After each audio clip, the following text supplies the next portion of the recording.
कई लोगों को एक कन्फ्यूज़न रहता है कि होम लोन के अंदर जो एलटीवी है वो कितना परसेंट रहता है, मतलब कि आपको कितना लोन मिल सकता है आपकी प्रॉपर्टी वैल्यू के हिसाब से।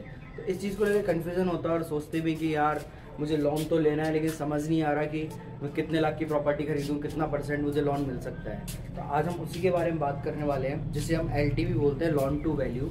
कि आप कोई भी प्रॉपर्टी परचेज कर रहे हो तो उसका कितना परसेंट तक आपको लोन मिल सकता है, ठीक है, उसका कितना एलटीवी रह सकता है।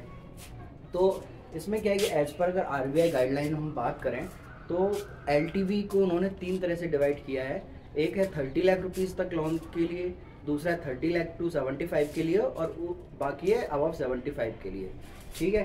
तो एज पर आरबीआई गाइडलाइन आप अगर कोई प्रॉपर्टी परचेज कर रहे हो और उसका लोन अमाउंट 30 लाख तक का आपका बैठेगा तो आप मैक्स टू मैक्स उसके अंदर कोई भी अगर बैंकर है जहाँ से आप लोन ले रहे हो वो 90% तक आपको एलटीवी दे सकता है 30 लाख रुपए तक के लोन के लिए। मतलब अगर आप 40 लाख का लोन खरीद रहे हो तो उस 40 लाख की कोई प्रॉपर्टी खरीद रहे हो तो उसका लगभग 90% हो जाता है 36 लाख, ठीक है। तो 36 लाख आपको नहीं मिल पाएगा, उसके लिए वहाँ पे 80% एप्लीकेबल होगा।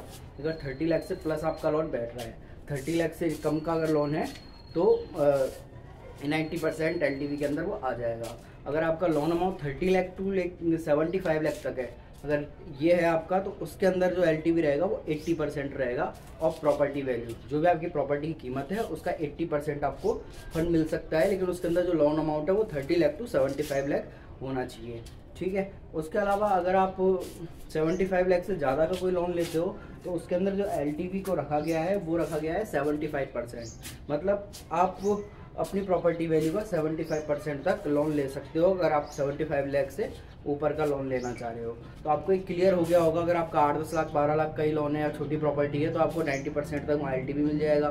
30 लाख से ऊपर का लोन है तो वहाँ पे 80% तक एलटीवी रहेगा, और 30 लाख टू 75 के बीच में अगर लोन है तो 80% तक एलटीवी रहेगा। और 75 लाख से अगर ऊपर का लोन जा रहा है, अबव का लोन है, तो उसके अंदर जो एलटीवी रहेगा वो एलटीवी आएगा करीब 75%, उसके अंदर एलटीवी रहेगा मैक्स टू मैक्स। बाकी इससे कम कंपनीज़ की, बैंकर्स की अपनी अपनी पॉलिसी होती है। उन्होंने कई बार कोई एरिया डिसाइड किए हुए होते हैं कि यहाँ पे वो 85% या 90% से मतलब 70% से ज़्यादा फंड नहीं करेंगे, वो एक उनकी अलग अलग पॉलिसी है। पर इस पर आरबीआई गाइडलाइन आपको इस तरह से एलटीवी मिलेगा किसी भी प्रॉपर्टी वैल्यू के ऊपर। वीडियो पसंद आई हो तो लाइक कर दें और इसी तरह की बेहतरीन वीडियोस लाता रहूँगा। Thank you.